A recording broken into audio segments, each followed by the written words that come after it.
Welcome to e-learning with Rosa Media Productions. Oh, Google Docs. Google Docs has been an absolutely wonderful thing that Mr. Rosa has taught us. Technology integration is only effective with adequate professional development. I'm Cliff Rosa, teacher turned video entrepreneur, where I approach using video for your school or your business, speaking from the heart of a teacher.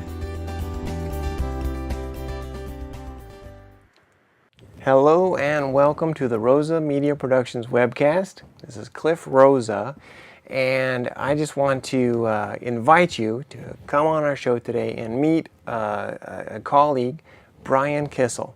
He's a principal at Ada Harris School down in Cardiff, and he volunteered time to tell us what it's been like to have a broadcast studio, webcasting studio on his campus for this last half year of the school year.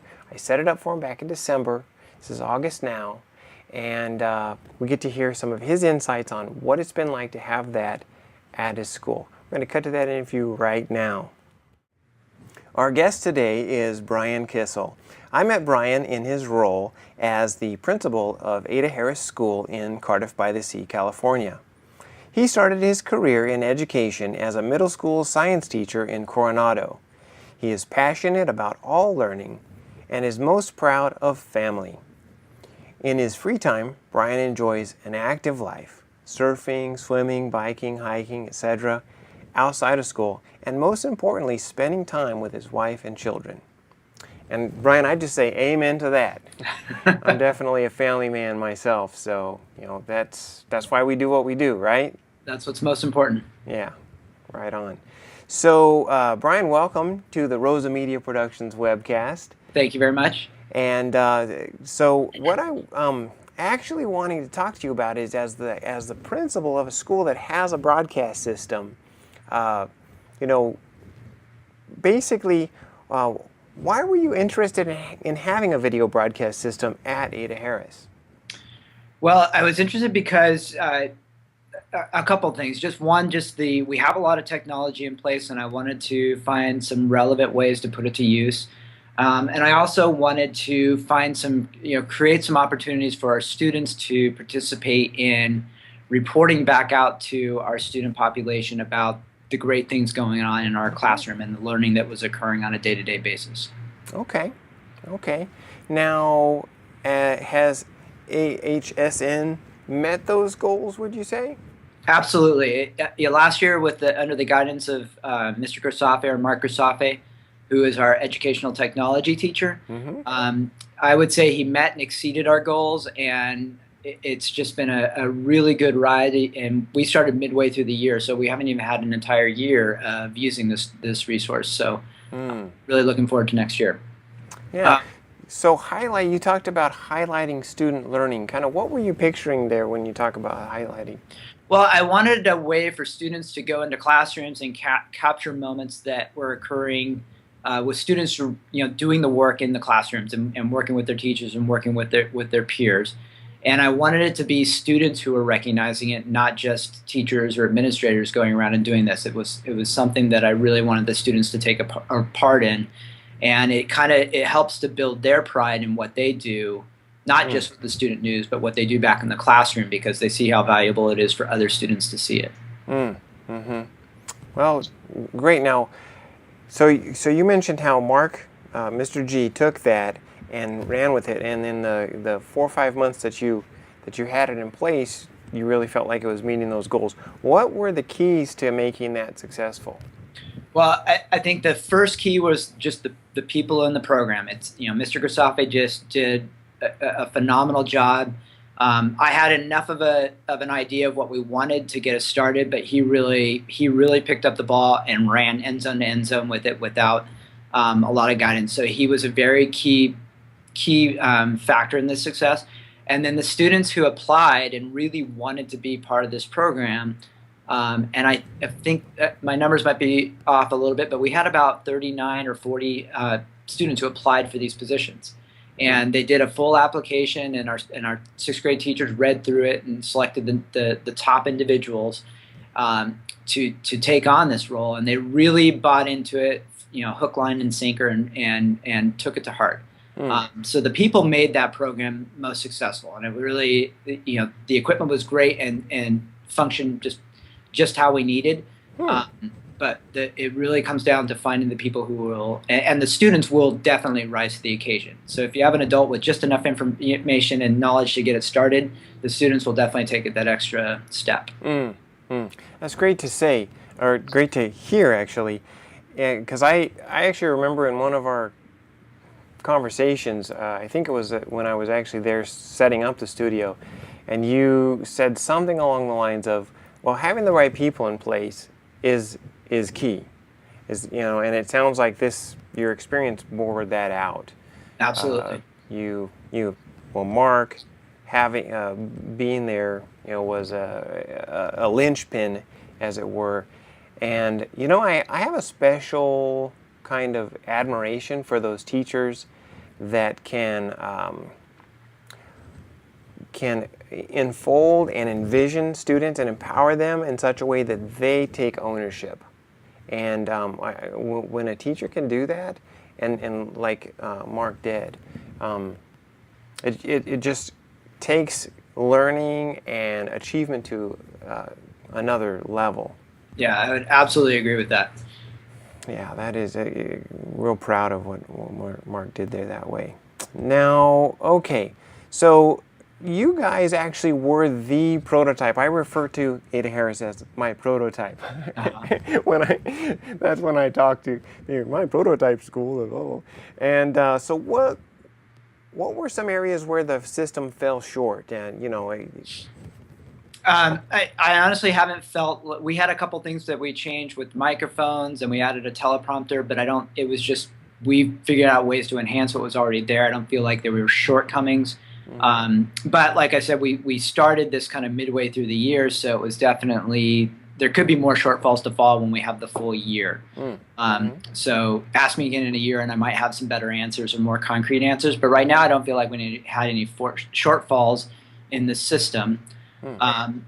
Going into it, I was a little wary of like when we would find the time for the kids to do this. Okay. And I took that problem to my 6th grade team of teachers, and they felt strongly that this was a really powerful program, or was going to be a powerful program, and said, don't worry about the time, we'll figure it out. The students who are going to do this will stay on top of their academics, and we'll find the time in their day that they can go do this work for the greater good of the whole school. And so that kind of fell into place nicely. And then we just happened to be lucky in that we had a room. We had that small room that was completely unused. It was a storage room. We had to do a little bit of furniture moving and to clear out the space, but we had that space, so I could see where some schools might struggle with where to put it, so it's not stuck in a closet or something like that. Yeah. So a couple of things you just said there. One key was the teacher buy-in. The teachers that were the 6th grade team, that their students were going to be participating, they actually were their buy-in was a key component. And Absolutely. I've just been in those situations where the folks that are, some people in the situation, some of the shot callers actually don't really have buy-in, and so it's a real asset that you had that team in place that said, no, this is definitely worth it, and we'll do the extra things that were needed to. I'm not saying making allowances so much for those students, but actually kind of just making sure, oh, did you get that assignment? Did you write this down? Things like that. It does take a little extra brain work on the part of those teachers, so good for them. Yeah, definitely. And the other, I will say there is a shortfall in that if it's hard to get all the students to experience it that they want to experience it. So we had to limit it to just our 6th grade team. And within our 6th grade team, we managed to get all the students who expressed an interest and applied for the positions. We managed to give them an opportunity to be trained and to be part of the team in some way, shape, or form by the end of the year. However, if that number increases to hundreds of kids, obviously you can't you can't have 100 kids on that team. It just won't function well.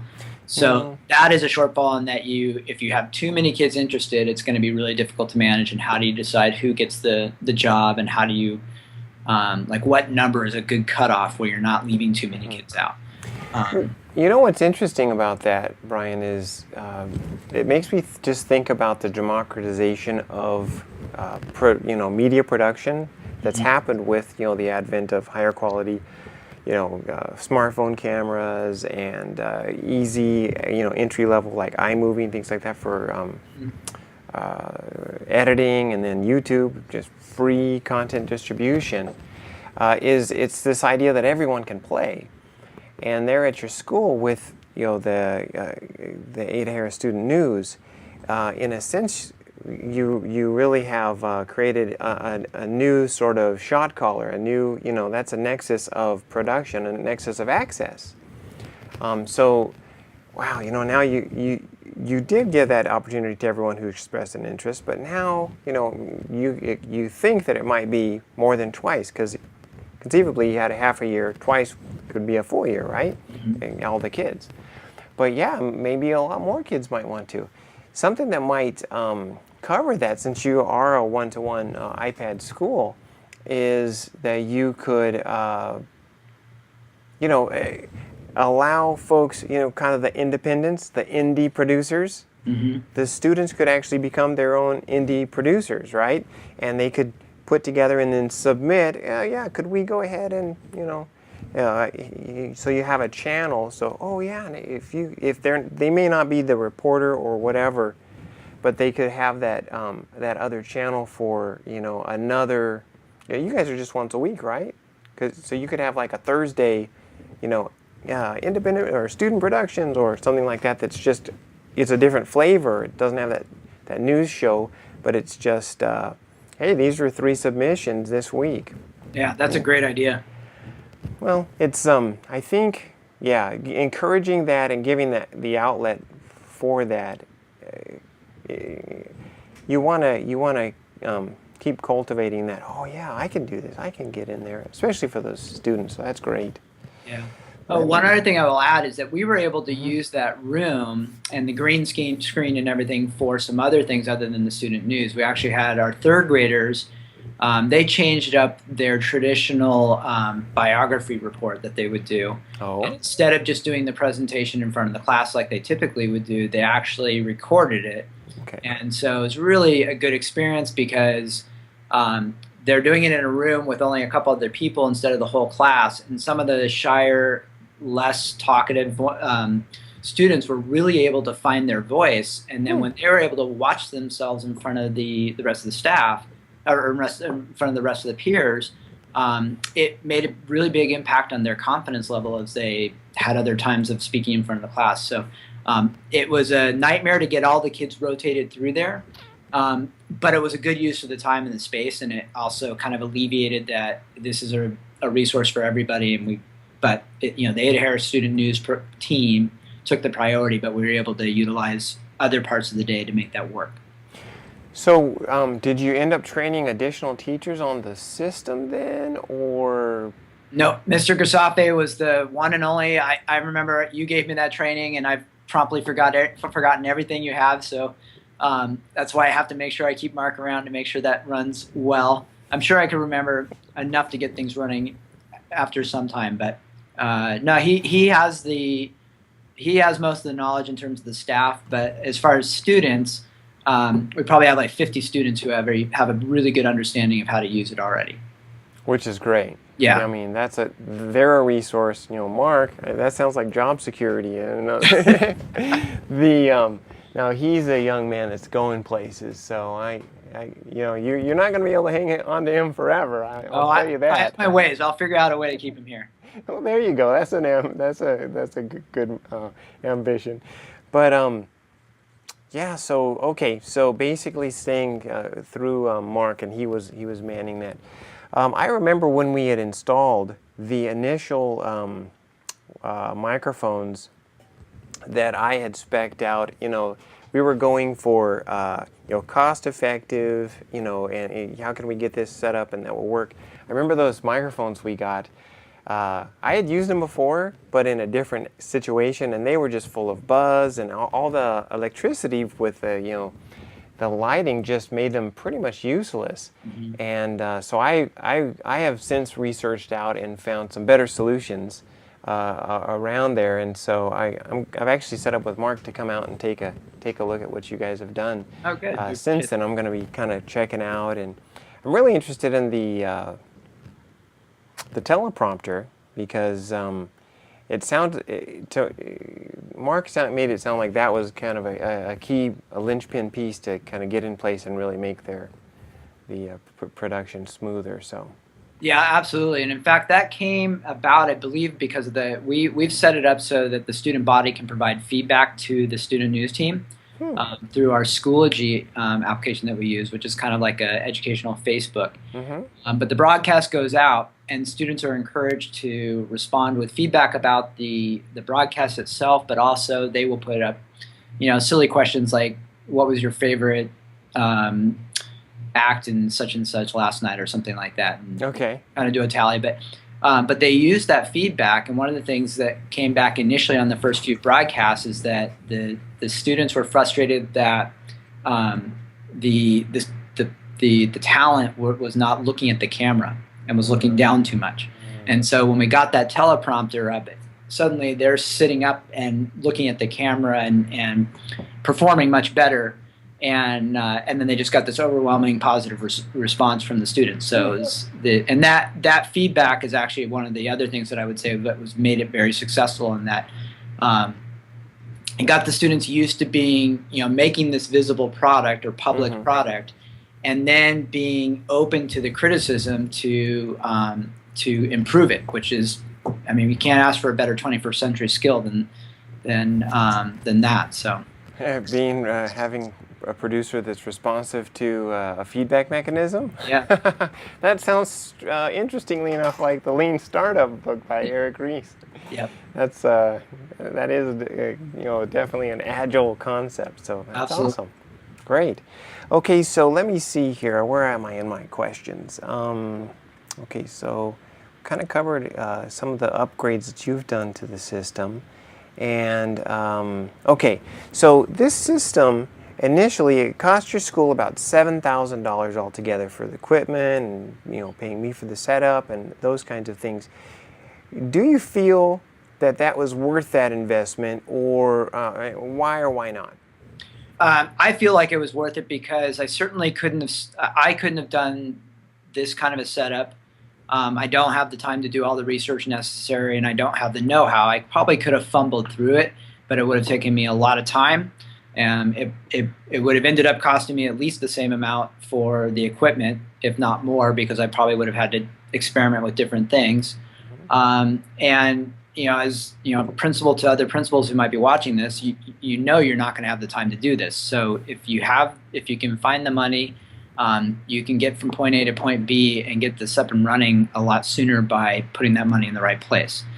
So I absolutely believe it was worthwhile, and I think it was a very sound investment for us. And if you price it out for just the hours that we spend on it, and then the uses we get out of it, I really do feel like it's worthwhile. So it's a very good tool for the students, but it's also can be utilized by the staff. One of my personal goals is to continue putting out our Cardiff Way message, which is our positive behavior plan, basically, on how we treat people. And each week we try to embed messages that just continue, very consistently promote this way to treat each other. And it's just one more layer of helping students behave in a way that we feel is going to benefit everybody. So Mr. Kissell has a show too. You're making a regular show too? No, not a regular one, but I made some appearances. So we did some safety things for like how we were going to run our lockdown drill, and then I've had the students do some of the messaging for the Cardiff Way. Okay. So again, it's one thing to hear it from administrators and adults, but it's another thing to hear it from your fellow students. And when the students understand how important it is to put that message out, and these are students who are being looked up to by all the other student body, and it has a very powerful impact on the rest of the school. Yeah, that's actually one of the things that I have witnessed, because prior to setting it up there at Cardiff with the internet deployment, I had worked at 2 different schools developing an on-campus system that was analog over the cable systems, and to see the effect that it had on school morale, school culture, the students are hearing the same message, from the same leader, and generally in a much more focused way than they would if it was at an assembly with 300 kids. Right. And anyway, I've seen it really impact school sites in a positive way. So, I just kind of echo what you're saying, that it does affect the community that way. Mm-hmm. Well, let's see here. So the 8-Hair Student News has affected your school, and I'm curious about broader community. That was one of the things we had talked about in our initial sit-down, was wanting to have build up your presence, your web presence a little more, to be able to show off what you're doing at the school to the broader community. Has any of that spilled over? Is there any effect going on there?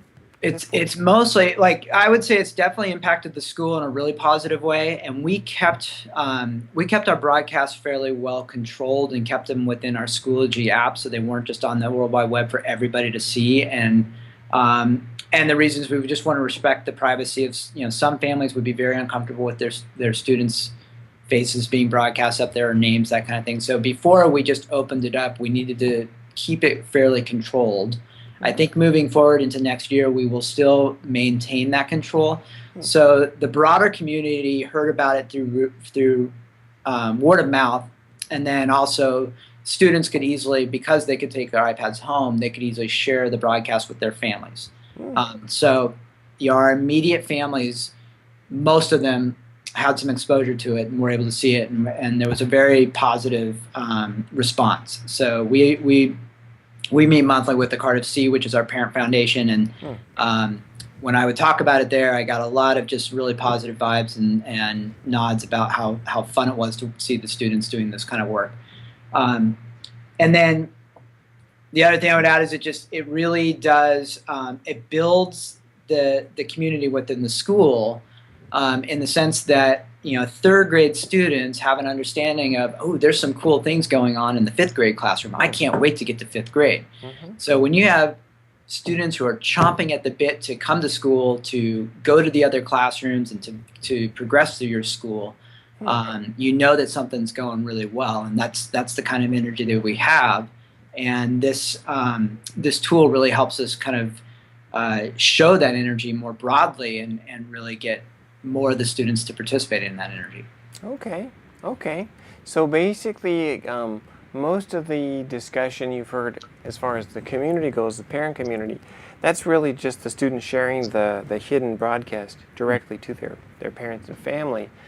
And that's all been real positive from the parents. They've been excited about it. Yeah. And but as far as your actual on-campus, it sounds like it's engendering a kind of higher level of motivation and enthusiasm about being at school, coming to school, progressing through school for the students. Is that what I'm hearing? Yes, definitely. That's great. I mean, those are a couple of good payoffs. Now, if you were going to do this all over again from the beginning, what would you do differently? I actually don't think I would do anything differently. At first, I was always hesitant of starting something in the middle of the year, and I've always kind of had that mindset of, we've got to have things ready to go on day one and do the full year. But in retrospect, I actually like the way we did it. We did it after the whole beginning of the year crunch with everything happening at once. We got things in place and got the plan in place before our winter break, and then came back after winter break and really just dove into it. And we had this kind of built-in trial period.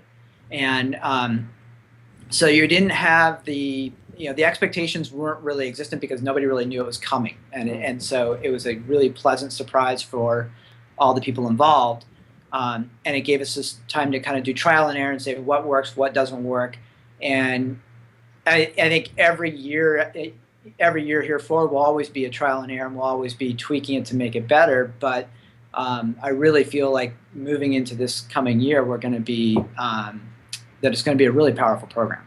Mm-hmm. Oh, I'm sure it is. Just from what the great start you already have. What is next? What's the next step for Ada Harris Student News? So, well, I think it'll be like this will be our first full year. We'll have a new group of students to start the year that we'll train. We're gonna have some pretty high expectations in that we want to get them up and running within the first couple weeks of school, and the anticipation is already there. There were fifth graders last year who were all talking about how they can't wait to get apply for these positions, and they really hope they get it. And so we'll have the enthusiasm already there from day one. That's cool. And we just want to really kind of build the consistency. We're going to, like I said, keep that Cardiff Way message in there and find different ways to put that out to students in ways that's really meaningful and relevant to them.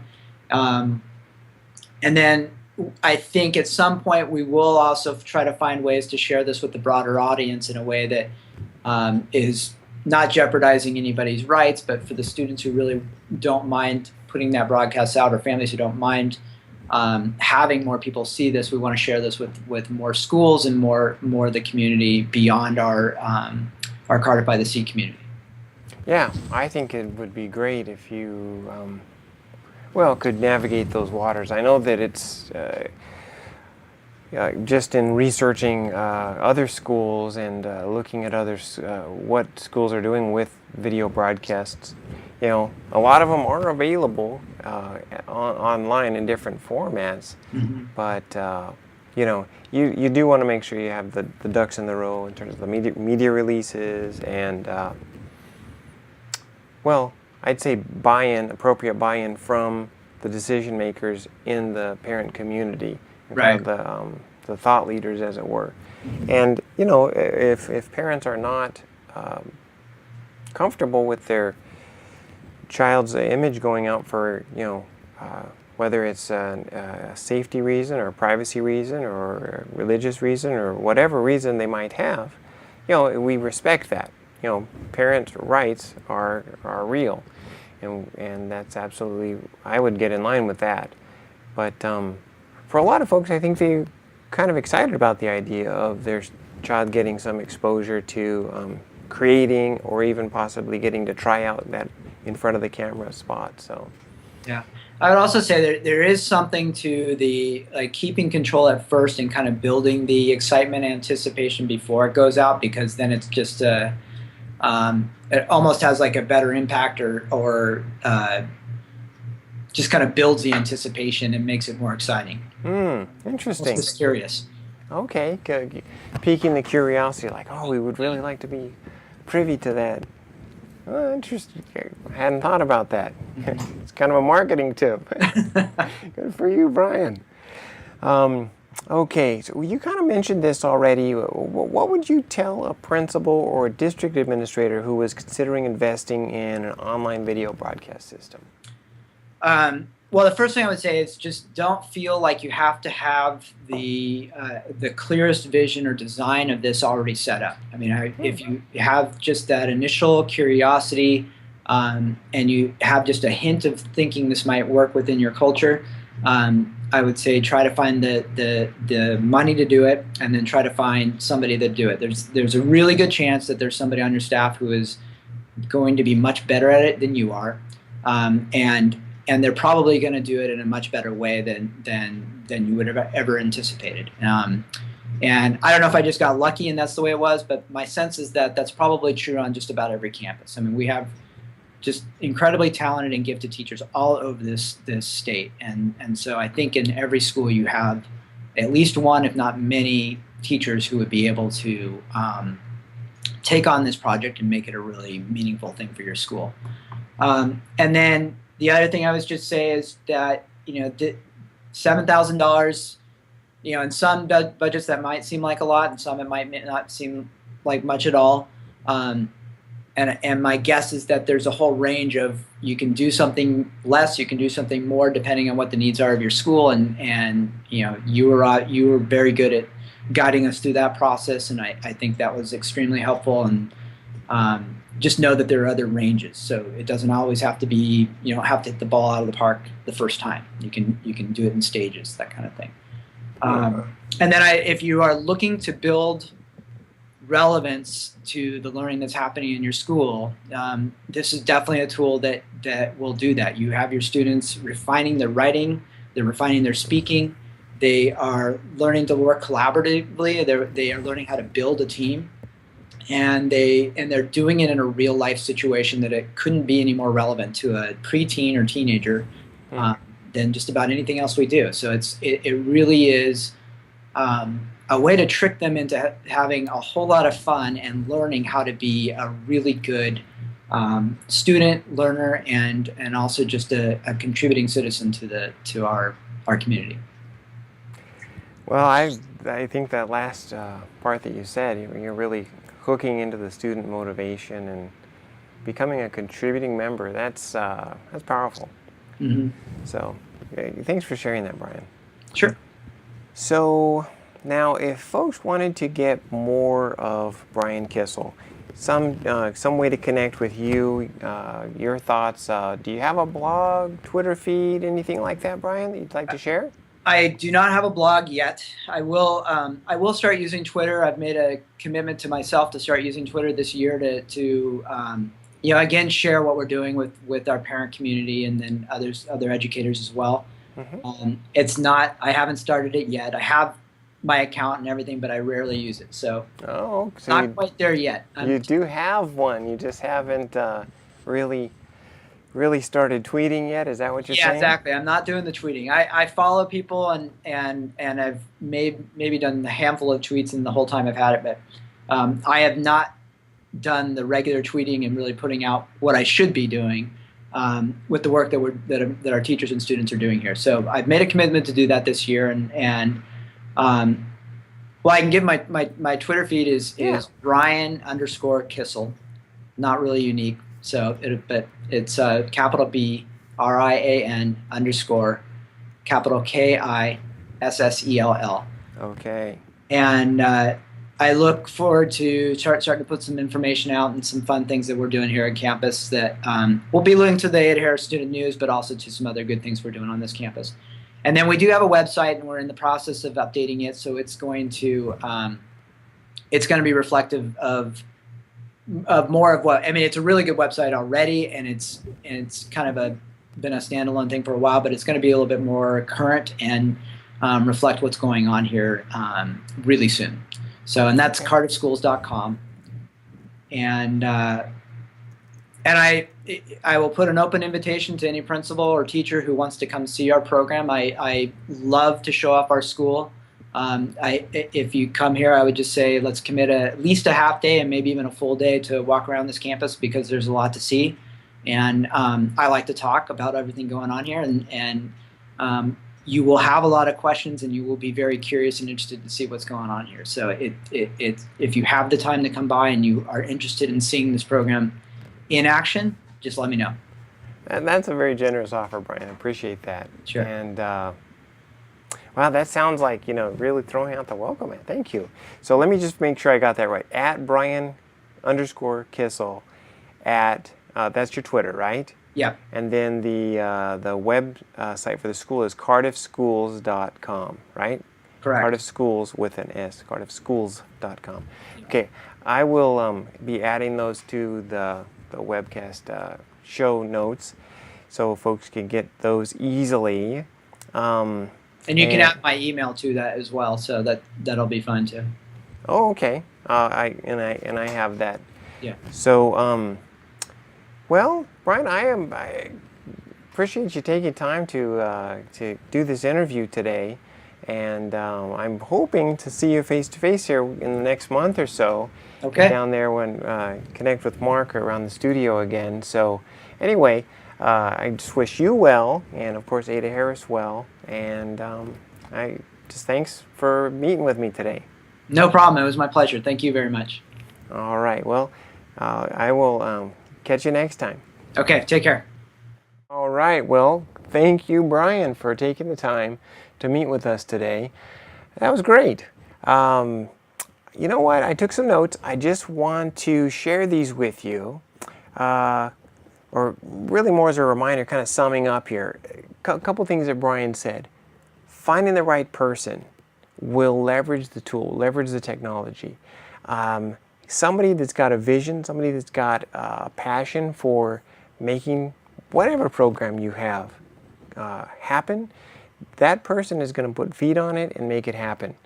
Much better than just assigning it to somebody, or finding that person with passion and vision for it, key. And I would say secondarily, but also important, finding somebody that knows what they're doing. Now, you can refer back to the interview I did with Mark Grisafi, and he's got a technology background. He's no slouch in the technology area, but mostly graphic design, as he said, 2D artist kind of stuff. Really, video, he was kind of new. He was cutting his teeth in video as he was bringing the students on board with it. And I actually, realizing this, not everybody knows everything it has to do with about video production and running a class like this. I've actually started offering training packages for covering those two bases of how do you run students through a video production process. That could be helpful for a classroom teacher or really anybody that wants to get into video production. But I've designed that training toward the classroom teachers. And then also, how do you manage a group of students who are in charge of a broadcast, who are in charge of getting a weekly or a monthly or a daily broadcast organized, and what's a workflow that works, roles, things like that. Okay? So I guess I kind of went off the track on the notes from the talk with Brian, but finding the right person, very important. Another point that Brian made is feedback. When they set up their LMS, their learning management system, Schoology, I believe he said, to allow for commenting on the videos. So again, this isn't out there in YouTube land where just any unscrupulous person could make any sort of comment in an uncontrolled way, but this is in the controlled learning management system that just the students and the staff have access to, and parents, but not complete access. Then they allowed that commenting to give feedback back to the production team, and they were able to use that feedback to improve their game, their show, their production. Real valuable lesson. That's not just a valuable lesson for schools. I mean, that's a valuable lesson in business. And it's great that students are learning that, like Brian said, 21st century skill. So that's awesome. And the last thing, point that I wanted to bring out that what Brian said is, don't shy away from starting small and in a controlled way and then letting it grow. You got to start somewhere. And it doesn't have to be full grown out of the nest. It can start small and gain momentum over time. In fact, he said that it's actually the waiting time before they've really gone live and out public with a portion of their broadcast is causing anticipation to grow in their community. So these are good points from Brian. Let me just say a couple of things. So Brian shared his Twitter feed at Brian_Kissell. You can find him at Twitter that way. And he put out an open invitation to contact him through their website, cardiffschools.com, and basically set up a time to do a walkthrough to see what are they doing with this broadcast and other great technologies at Ada Harris School. So get in touch with them through cardiffschools.com. Brian Kissell is the principal there. And set up a time for you to check out what they're doing. We learn when we see other people implementing at a stage higher than where we are. So again, thanks to Brian for those things. I'm just going to wrap up my webcast now by saying, if this content has been helpful for you, please head over to my website, rosamediaproductions.com, and there's a place in the sidebar to actually subscribe so that you can get regular updates on information that I put out here. My thing is using video to grow your online presence. And as a former educator and a growing entrepreneur, those are my target audiences, entrepreneurs and educators. So with that, I'm Cliff Rosa with Rosa Media Productions Webcast. Have a great day. Thank you for investing your time with Rosa Media Productions e-learning. I'm Cliff Rosa, encouraging and empowering you to make your impact on the world with media.